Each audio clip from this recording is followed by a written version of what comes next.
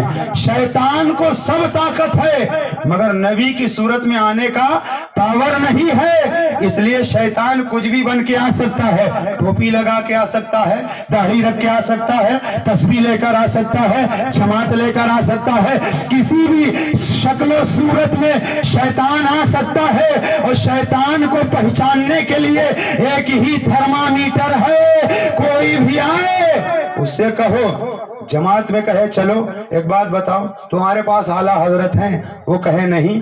تمہارے پاس غریب نواز ہیں؟ وہ کہے نہیں. تمہارے پاس اعلیٰ حضرت ہیں؟ وہ کہے نہیں. تو اس سے کہنا جب غریب نواز تمہارے پاس نہیں، تاج الدین اولیاء تمہارے پاس نہیں، غوث پاک تمہارے پاس نہیں، تو اس جماعت میں ہم کاہے کو جائیں جس جماعت میں کوئی ولی ہے ہی نہیں. ہمیں وہی جماعت کافی ہے جس جماعت میں غوث اعظم ہے، جس جماعت میں اعلیٰ حضرت ہیں، جس جماعت میں نظام الدین اولیاء ہے، جس جماعت میں صابر پاک ہے. اور وہ جماعت ہے اہل سنت والجماعت کی، اور یہی ناجی فرقہ ہے، یہی جنتی جماعت ہے. اہل سنت کے علاوہ دنیا کے کسی فرقے میں آپ کو ولی نہیں ملے گا. ڈاکٹر، انجینئر، پروفیسر سب ملیں گے، ولی نہیں ملے گا. ولی ملے گا تو اہل سنت و جماعت میں ملے گا. یہی اہل سنت کے حق ہونے کی دلیل ہے. الحمدللہ غوث اعظم کے فیضان سے آپ کو مسلک ملا ہے تو مسلک اعلیٰ حضرت ملا ہے. آپ کو دامن ملا ہے تو غوث و خواجہ کا ملا ہے. اس لیے ان بہرپیوں کے چکر سے دور رہو، سچوں کے ساتھ ہو جاؤ. اعلیٰ حضرت کا پیغام دل کی تختی پر نوٹ کر لو. آج لے ان کی پناہ، آج مدد مانگ ان سے، کل نہ مانیں گے، قیامت میں اگر مان گیا یہ محفل نور سے